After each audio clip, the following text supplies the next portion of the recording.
Former, c'est notre cheval de bataille. Mesdames et messieurs, bonsoir et bienvenue dans cette nouvelle édition du journal. Tout d'abord, les sommaires.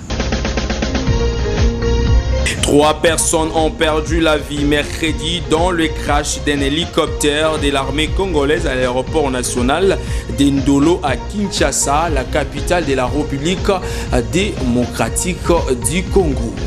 Dans le but de sauver l'année scolaire 2024-2025, la synergie des syndicats, des enseignants de la République démocratique du Congo, section de la province éducationnelle QLUD, a décidé de suspendre sa grève jusqu'au mois d'avril 2025.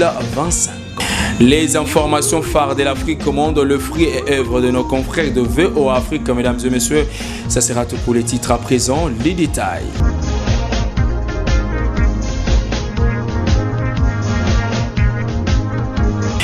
Bonsoir et bienvenue dans cette édition du journal qui s'ouvre avec cette actualité annoncée en titre. Et c'est la triste nouvelle. 3 personnes ont perdu la vie mercredi dans un crash d'un hélicoptère de l'armée congolaise à l'aéroport national militaire d'Indolo à Kinshasa, la capitale de la République démocratique du Congo. Un mort était enregistré au moment du crash et des autres membres d'équipage sont décédés à l'hôpital HJ de Limité, indique Monsieur Kachaman Ferdinand, conseiller au ministère de l'Intérieur dans cet élément. L'équipage décédé, on a amené les corps à l'hôpital cinquantenaire. Alors là, Madame la vice-ministre s'est rendue à l'hôpital cinquantenaire. Le constat est qu'il y avait un corps du commandant qui était là, que Son Excellence a identifié.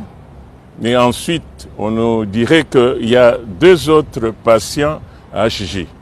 Alors, Son Excellence, Madame la vice-ministre Eugénie Tchiela, a pris la décision de s'y rendre afin de vérifier l'information. Effectivement, elle est arrivée et l'équipe dirigeante de l'hôpital lui a donné des informations selon lesquelles 2 patients qui étaient admis à cet hôpital ont finalement rendu l'âme et que les mêmes corps ont été renvoyés à l'hôpital cinquantenaire où nous nous retrouvons avec 3 corps de l'équipage sans vie. Madame la vice-ministre, Son Excellence Eugénie Tchiela, tient à informer l'opinion que le gouvernement suit de très près la situation. Je le disais également à l'entrée de cette édition du journal, dans le but de sauver l'année scolaire 2024-2025, la synergie des syndicats, des enseignants de la République démocratique du Congo, section de la province éducationnelle QLUD, a décidé afin de suspendre sa grève jusqu'au mois d'avril. Question de permettre le gouvernement congolais de prendre en compte leurs revendications dans le budget de l'année 2025. Cette structure syndicale l'a fait savoir à l'issue des rassemblements tenus ce mercredi à l'EP3 Ngangou dans la ville de Kikwit. À la suite dans ces reportages. Déclenchée depuis les débuts de l'année scolaire 2024-2025, la grève des enseignants de la province éducationnelle QLUD vient d'être suspendue ce mercredi 30 octobre 2024 à l'issue d'une assemblée générale extraordinaire organisée ce mercredi par la FENCO sous l'arbre à palabres de l'EP3 Ngangou situé à Kikwit Cité. Question de donner au gouvernement congolais le temps de prendre en compte les revendications des enseignants dans le budget de l'année 2025. Pendant ces temps, les enseignants sont invités à regagner les chemins de l'école dans la quiétude ni pression, indique M. Benoît Kachaman, président de la Fédération des enseignants du Congo dans la province éducationnelle QLUD. Cette assemblée que nous venons de tenir, nous pouvons seulement retenir que les enseignants, après débat de tout ce qui a été dit dans l'évaluation de la grève et compte tenu de la situation que nous vivons à ce moment précis, surtout que le budget de 2024 ne peut pas apporter des solutions aux problèmes des enseignants, en attendant le budget de 2025, nous avons demandé qu'il y ait une trêve pour notre grève. Nous reprenons le chemin de l'école dès ce lundi et au mois d'avril, dès la paye, quand nous aurons vu que rien n'est fait pour le compte de l'enseignant dans le sens d'amélioration des salaires, nous nous reverrons obligés de relancer notre grève. Moi, je dis ici, il faut compter plus sur la manière dont le gouvernement traite l'enseignant. Moi, je pense, si vous trouvez que l'année scolaire est importante, mais l'enseignant est beaucoup plus important que l'année scolaire. Parce que c'est l'enseignant qui fait faire que l'année scolaire puisse être une année scolaire. Effectivement, parmi les suggestions que nous avons données, nous avons bien voulu que pour 2025, que le gouvernement puisse comprendre une fois pour toutes que c'est le gouvernement qui doit prendre en charge l'enseignant et non le parent. Nous disons ce non-là. Peut-être en 2025, si les choses peuvent être là, nous allons voir comment le gouvernement va agir par rapport à notre souhait. Restons toujours dans cette même rubrique, mission accomplie à Kikwit pour la délégation des péchés d'Kikwit par Madame Raissa Malou, ministre d'État en charge de l'éducation nationale et nouvelle citoyenneté, pour discuter et conscientiser toute le partie prenante de l'EDNC Provence éducationnelle Kwilu 2 afin de lever ou suspendre la grève des enseignants. Monsieur Simon Zono qui conduit cette délégation s'est dit très content du résultat de leur mission et a remercié par la même occasion tout le partenaire de son ministère. La suite dans cet élément sélectionné par Jean Zamba. À chaud, madame journaliste, je dois exprimer ma totale satisfaction. Comme on le dit très souvent, qui commence bien, finit bien. Et cette mission a été couronnée de succès grâce à notre approche, l'approche que nous avons pu mettre à profit pour que les syndicalistes, avec les enseignants, en arrivent là. Mais avant d'évoluer, je souhaite remercier d'abord l'Excellence, Madame la ministre d'État, ministre de l'Éducation nationale, qui, soucieuse de voir le système éducatif être piloté et bien géré sur toute l'étendue de la République, a décidé de mettre en place 6 commissions qui sont allées vers les provinces éducationnelles où on continuait à déplorer des poches de résistance par rapport à la reprise effective des cours. Je dois sincèrement remercier l'autorité, mais aussi c'est l'occasion toute désignée pour moi pour dire grand merci à ces syndicalistes de Kwilu 2. Merci à toutes les organisations syndicales de Kwilu 2 qui ont mis en avant-plan l'intérêt supérieur de l'enfant. Effectivement, comme vous l'avez dit, nous avons eu à tenir au moins 5 réunions le lundi, dont 2 marathons. Et avec les syndicalistes, on s'est accordé pour qu'on arrive à mettre fin à cette grève qui persistait particulièrement au niveau du primaire. Et le fait que nous avons engrangé ces résultats, ça ne peut que nous réjouir. Je saisis également la balle au bond pour remercier tous les enseignants.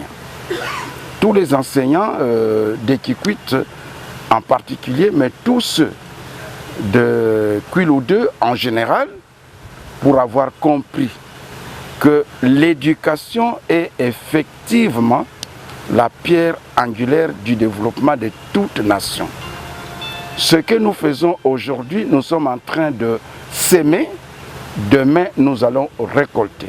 Et nous voulons former les enfants aujourd'hui pour que demain, nous puissions avoir un capital humain qui puisse prendre en charge d'abord le développement de notre province, ensuite celui de la République démocratique du Congo, et aussi qu'il participe au développement du monde entier. Rendons-nous à présent dans la partie est de la République démocratique du Congo où suite au ralentissement du processus de désengagement, la MONUSCO est assurée de rester au pays de Félix-Antoine Tshisekedi Tshilombo après le 31 décembre 2024. C'est ce qu'a expliqué ce mercredi 30 octobre 2024 devant la presse M. Omar Abou, chef de la mission onusienne au Nord Kivu, indiqua par la même occasion que cela est intervenu par la demande du gouvernement de la République démocratique du Congo. Détail dans ces propos recueillis par nos confrères depuis la province du Nord Kivu. Vous savez qu'il y avait un plan de désengagement qui était signé l'année passée avec le gouvernement à Kinshasa. Ce plan de désengagement a commencé déjà, été lancé en janvier 2024 et comme vous savez on a déjà clôturé et fermé tous nos bases dans le Sud Kivu et on a retiré de la province du Sud Kivu. Maintenant, le gouvernement pendant la dernière session de Conseil de sécurité et par le représentant du gouvernement congolais, le représentant permanent, il a mentionné, il a demandé que la MONUSCO reste et qu'on ne va pas continuer avec le plan de désengagement parce qu'après la première phase qui était, comme je disais, Sud Kivu, la deuxième phase, c'est normalement c'est lancer le désengagement dans le Nord Kivu.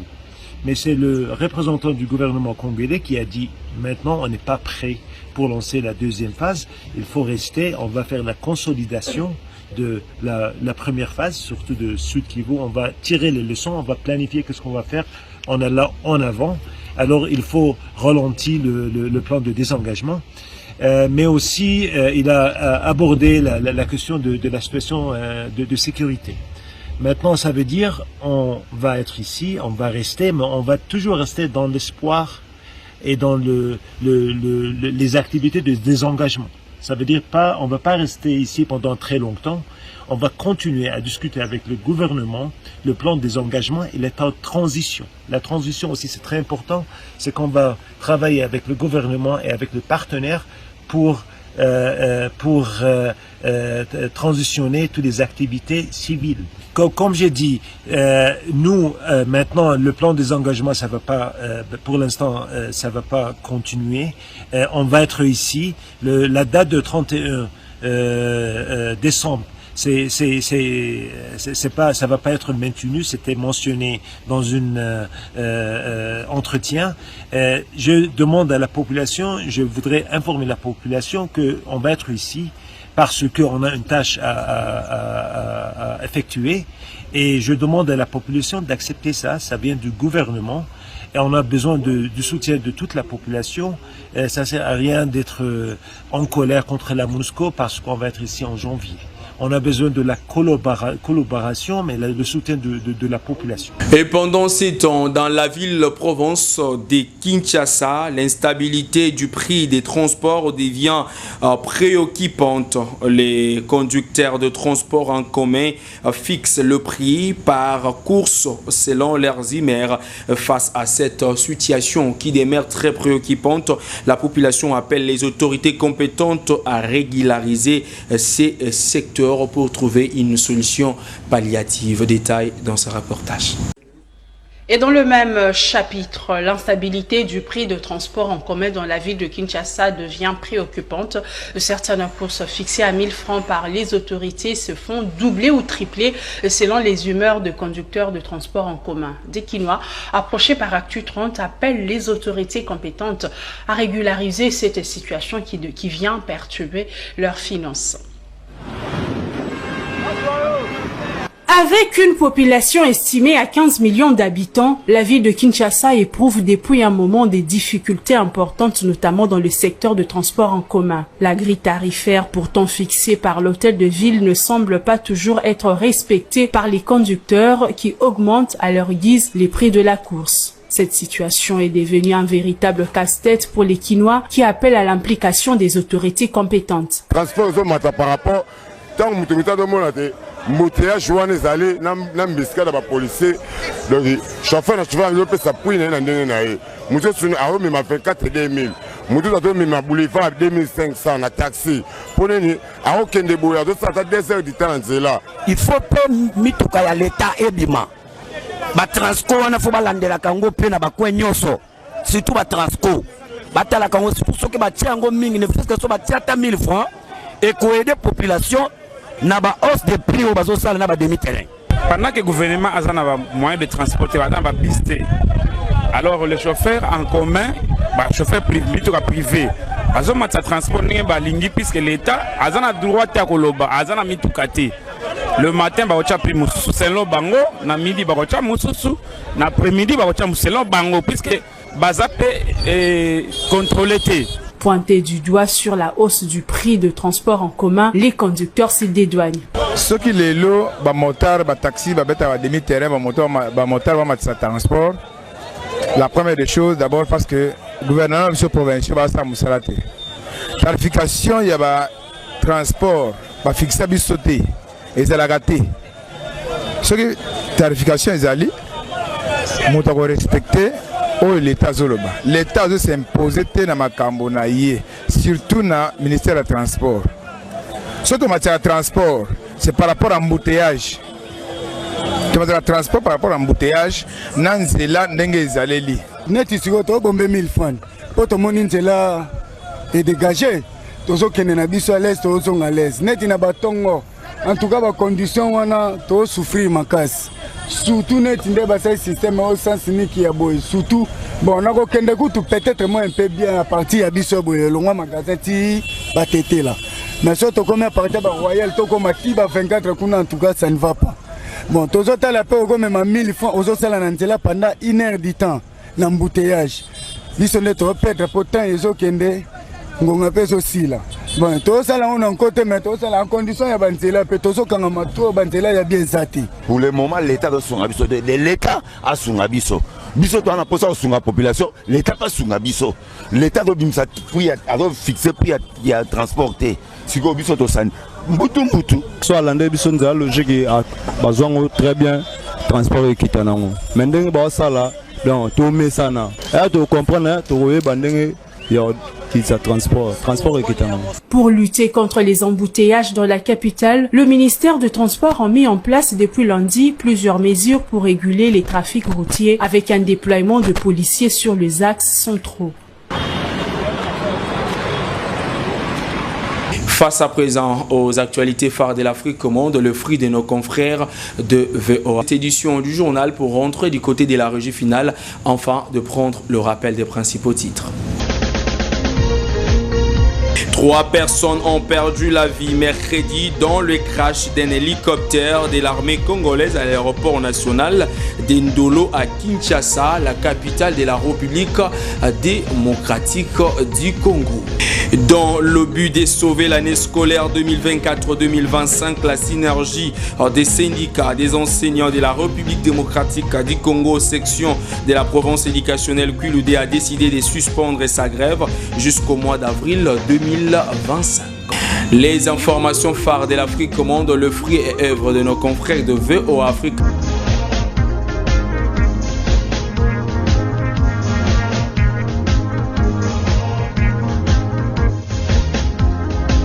C'est la fin complète de cette édition du journal qui a connu le concours rédactionnel de Christiana Katala avec la réalisation de Brice Bouka coordonné par Gloire Munungi Moutala. Bob Loubom était donc à la présentation. Je vous dis un grand merci et restez toujours branchés sur les antennes de la radio-télévision Vénus. Au revoir.